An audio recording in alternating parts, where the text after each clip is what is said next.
በርግጥ አንቺ በአካል በደንብ ነው የምታውቂው አጫሉ ላንቺ አዲስ አይደለም የአጫሉ መልካምነት ግን እኔ ልቤ ላይ ተሸክሜ የምዞረው አንድ የአጫሉ መልካምነት ነበር ሁሌም የምመኘው ከስደት ተመልሼ አጫሉ ያለበት ድረስ ፈልጌ ማመስገን እፈልጋለሁና ያቺ ልጅ እኔ እንደሆንኩና እንዳደኩኝ እንደው ለነግረው ፈልጋለሁ ብዬ የሁሉ ጊዜ ምኞቴ ነበር ግን ቀደሙኝ እና ባጭሩ አስቀሩት ግን ያ ሆነ እግዚአብሔርም ፍቃድ ነው ሆነ ግን እኔ ደግሞ ላንቺ ለነግርሽ ፈልጋለሁ ቢያንስ እሱን ለሚቀርቡ ሰዎች ያጫሉን ውለታ መናገርና ማመስገን አለብኝ ብዬ አሰብኩ እሱ ምን መሰለሽ መስተንግዶ እየሰራሁኝ አንድ ቤት ውስጥ የመጠጥ ጠርሙሶችን እየደረደርኩኝ መደርደራው ተገንጥሎ እንዳለ ጠርሙሶቹ መሬት ላይ ወደቁና ተሰበሩብኝ የወይን ታያለሽ ውስኪ በጣም ውድ መጠጦች ናቸውና ተሰበሩብኝ ስንት እንደሆነ እንኳን አላስታውስም አሁን እና ኃላፊው የሆቴል ቤቱ ኃላፊ ልማታኝ እንዴት እንደመጣ እስካሁን ከፊት አይሄድም ያርምጃ ያፊቱ በጣም ያስፈራኛል ሳስበው ልጅ ነኝ እኔ በዛን ሰዓት ማለት ነው እና ልማታኝ ወደኔ ሲመጣ አንድ ቀጭን ልጅ ወጣት ብቻ እንዴት እንደመጣ አላውቅም ከተቀመጠበት መጥቶ እጁን ያዘውና ልትመታት ነው አለው አዎ ይሄን ሁሉ ምን እንዳደረገች ተመልከት አለው እና የተሰበረስ እንደሆነ እሷን ስለመታት እኮ ይሄ የተሰበረ ነገር ወደ ነበረበት አይመለስም እንዴት ለጣርሙስ ለመጠጥ ብለ ሴት ልጅ ልትመታ እንደዚህ እጅ ትዘረጋለ እንዴት ብሎ በጣም ስሜታዊ ሆኖ ተቆጣና ተናገረና ተከፍልላታለ እንደዚህ እንትን ከመትል ተከፍላለ የተሰበረውን አለው ልጅ እከፍላለሁ አለ ከዛን እኔ በጣም እየተንቀጠቀጥኩ ነው ደሞዜ 300 ብር ነው ከዛም በኋላ 1700 ብር በቃ በድንጋጤ ነው ያመደውንኩት ምክንያቱም ብር የለኝም እጄ ላይ የግድ 1700 እስከሞላ ያው በነፃ ማገልገል እንዳለብኝ ነገረኝ ልጅ ማለት ነው እንደዛ እየተቆጣ ነገር ግን ያቀጭን ልጅ ወጣቱ ልጅ መጥቶ እጁን ያዘውና ሴት ልጅን እንዴት ለዚህ ብለ ልትመታት እጅን ተነዝራለህ ብሎ በጣም ተቆጣውና እከፍልላታለሁ ብሎ እጁን ወደ ኪሱ ሲሰድ ብሩን አውጥቶ ሲቆጥር አይሞላም 1700 ብር ብሩ አልሞላልኝም ብሎ ስለው ስልክና አሳዛለው ሰውዬው የቤቱ ባለቤት ማለት ነው እንትን ኃላፊው ስልኩን አስይዞ አምጥቶ ብሩን ቆጥሮ ከፍሎት እኔን ተከሻዬን ይዞኝ አይዞሽ ጠንካራ ሁኚ ጎበዝ ልጅኝ ብሎ መክሮኝ ሄደ እኔ ይሄ ሁሉ ሲሆን ማንነቱን አላወቅኩም ያሰው ከሄደ በኋላ ዘመድሽ ከፈልልሽ ይሉኛል እረሄ ሰው ዛሬ ነው አየው ዘመድ አይደለም አልኳቸው አይ አታቂውም እንዴ ኦሮምኛ ዘፋኝ እኮ አጫሉ እንዴ ሳሉኝ እኔ አጫሉ እንዴ ሳኝ ያላውቀው በተአምር ከገጠር አንደኛ ወደ ከተማ እንደመጣሁኝ ነው ስልክ የለኝም ቪዲዮ አላይም ጊዜንም ማሳልፎ በስራ ነው እና አጫሉ እንዴሳ ሁሌ አምሮይ ውስጥ ተቀረጸና ብሩ እንደኔ ትልቅ ብር ነው 1700 በዛን ሰዓት በጣም ትልቅ ብር ነው ለኔ ማለት ነው ደሞዜ 300 ብር ስለሆነች እና ለመጀመሪያ ጊዜ ሰኝ ሞቲ ቪዲዮ አዩ ክሊፕ አዩ አክስቴ ቤት ረፍተጂ እና ማይታ አቅጦኝ በጣም አለቀስኩኝና ለምን አለቀሽ ለምን ምናምን አሉኝና ነገርኳቸው ለዘመዶቼ እንዴ አድርጎልኛል ይሄ ልጅ አንድ ጊዜ ስላቸው በጣም ተገረሙ ማለት ነው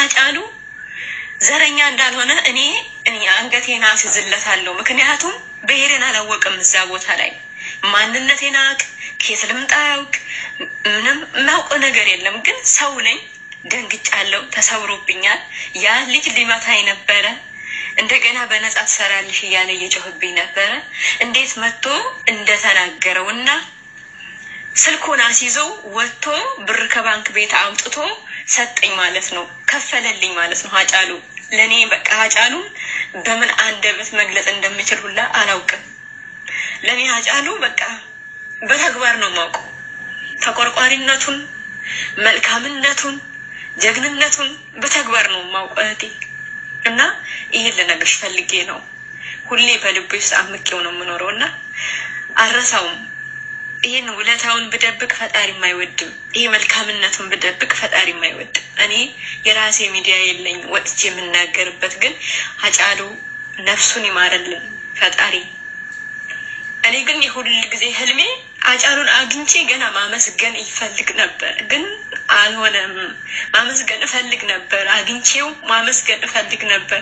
ላገኘው ሰው ሁሉ አወራ ነበር ስለ ሃጫሉ። የማውቁኝ ሰዎች ሁሉ ይህን ታሪክ ያውቃሉና ባገኘኋቸው አጋጣሚ ሳይሞት በፊትም ሃጫሉ አንዴ እንደዚህ አድርጎልኛል፣ ገና ውለታው አለብኝ፣ ማመስገን አለብኝ ሁሌ እያልኩኝ አወራ ነበረ። ያን ያደረገልኝ ግን ሃጫሉ ኦሮሞ መሆኔን ምን መሆኔን አውቅም፣ ሰው መሆኔን ብቻ ነው። እኔ በዛን ሰዓት ሃጫሉ የሚባል ሰው መኖሩንም አላውቅም። ቀጭን ልጅ ወጣት ልጅ መጥቶ ብቻ ሊመታኝ ያለውን ልጅ እጁን ይዞ ሴት ልጅ እንዴት ትመታለህ? ሴት ልጅ ጠርሙስ ተሰበረ ብለህ ልትመታት ነው? እንዴት ልትመታት እጅን ትዘረጋባታለህ? ብሎ በጣም ተቆጥቶት በጣም እከፍልላታለሁ ብሎ እጁን ወደ ኪሱ ሲሰድ ብሩ 1700 ብር አይሞላም ነበርና ስልኩን ካለምንም ፍርሃት ካለምንም ጥርጣሬ እንካ ስልኬን ያዝ ብሎ ሰጥቶት ሄደና ብሩን አምጥቶ ከፈለልኝ። የሃጫሉ ውለታ ለኔ ካቅሜ በላይ ነው ብሬ፣ እግዚአብሔር ነው የምልሽ፣ ስለሞት አይደለም። እያለ ራሱ ገና ሄጄ አመሰግነዋለሁ። ስልኩን ሁላ የተዳገኘው በቃ ያኔ እንደው እሱ ረስቶ ሊሆን ይችላል። ያኔ እኮ እኔ ነኝ እንደዚህ የሆንኩት እኔ ነኝ እኮ ብዬ በቃ ጬኮ ብዬ ማመስገን በጣም ፈልግ ነበር፣ ግን አልሆነም። በጣም ነው ማዝነው። ብቻ አላውቅም፣ ብሬሳው በእኛ ባህል ከሞተ በኋላ ነው የምመሰግነው፣ ለዛ አይደለም። እኔ በፊትም ሁሌም አግኝቼው እስካመሰግነው በጣም ቸኩዬ ነበር። ሃጫሉ ይሞታል ብዬ አስቤ አላውቅም፣ አንድም ቀን አስቤ አላውቅም። እንኳን ሞቶ እያለ ራሱ ውለታውን ስለማውቅ ከሊፑም ባየው ቁጥር አለቅስ ነበር።